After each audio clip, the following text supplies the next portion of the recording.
એટલે પણ હમણાંથી વાડીને કામકાજ બહુ વાળા ને વાડી અંધારું થઈ જાય છે.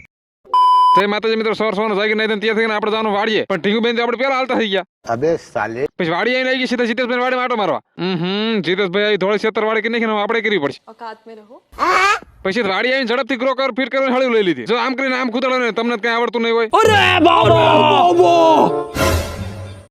પછી 2 કલાકની મહેનત બાદ ફાઇનલી આખા ખેતરમાં હળી કૂદાડી દીધી. હવે હળી કૂદાડવાનું કામ કમ્પ્લીટ થઈ ગયું ને હવે લાંબુ કરવાનું ગ્રો કવર.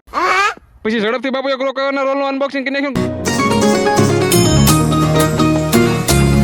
Congratulations. પછી અનબોક્સિંગ કરી નાખ્યું. લાંબુ કરવું પડશે ને ઘર ભેગું થાને ભાઈ. લ્યો હજી હાથ સલામા કરે ને તો એક રોલ તો ખૂટી રહ્યો. પછી ઝડપથી બીજો રોલ લઈ કરી દીધો ગ્રો કરો લાંબુ કરો સાલ. મને તો એ વસ્તુ નહીં સમજાતી કે આપણે ઉપલે છેડે જાય ને તો એ રોલ કામ ખૂટી રહેતો હોય છે. क्या पता मुझसे पूछे जा रही है बार बार. પછી તમે છેલ્લે ટ્રાય કર્યો એટલે ગાડી ફેડાઈને રોલ ઉપાડ્યો. હવે બાપુ મોટ બે ગ્રો કવર માંથી ધૂળ ચડાવવા અને આપણું કામ હતું ગ્રો કવર ને હતાર પકડી રાખવાનું. એટલે આપણે હારો આમ ધૂળ તો ચડાવતું આવવું પડે નકર પછી પવન આવત બાવળે ઘા થઈ જાય ને. પછી ફાઇનલી 2 વાગ્યા તાકી વાડીમાં ગ્રો કવર ઠાકી દીધું. પછી પાડોશી વાડીમાં થોડીક દૂરની સોરી કરીને આવી જાય ઘરે આવીને ખાધું પીધું રાત કરીને આજનો વ્લોગ અહીંયા જ પૂરો. Okay tata bye bye.